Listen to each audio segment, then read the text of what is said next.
பூரண ஆசீர்வாதம்.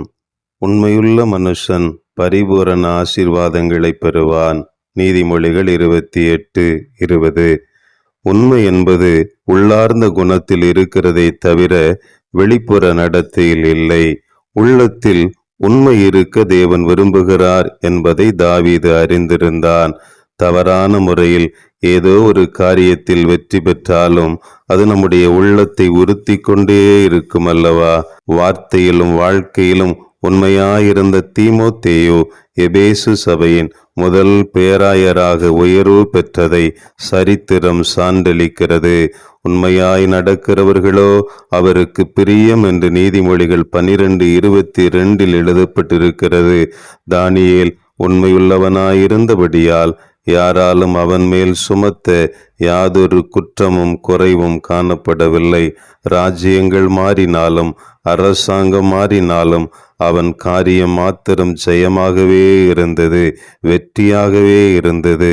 பரிசுத்த வாழ்வில் உண்மையாயிருந்த யோசேப்பு எகிப்து நாட்டின் உயர் பதவியிலே அவன் அமர்த்தப்பட்டதை வேதம் நமக்கு எடுத்து இயம்புகிறது. மோசே தேவனுடைய வீட்டில் எங்கும் உண்மையுள்ளவனாய் தேவனால் பாராட்டப்படுகிறான். என் அன்புக்குரியவர்களே, ஜார்ஜ் வாஷிங்டன் சிறு வயதிலே உண்மை பேசுவதில் மிகவும் கவனமாயிருந்தார். 6 வயதாயிருக்கும்போது ஒரு முறை கத்தியால் தன் வீட்டில் இருந்த சில செர்ரி மரங்களை வெட்டினார். வெட்டப்பட்ட செர்ரி மரங்களை பார்த்த அவரது தந்தை மிகுந்த கோபத்துடன் இதை செய்தது யார் என்று கத்தி கதறினார். வாஷிங்டன், அப்பா, நான் பொய் சொல்ல மாட்டேன் என்பது உங்களுக்கு தெரியும், நானே இதை செய்தேன் என்று கூறினாராம். உடனே அவரது தந்தை 1000 செர்ரி மரங்களை விட உண்மை பேசும் நீயே எனக்கு முக்கியம் என்று சொல்லி அவரை கட்டி தழுவி ஆற அணைத்து கொண்டாராம். இவரே அமெரிக்காவின் முதல் ஜனாதிபதியாக உயர்த்தப்பட்டார்.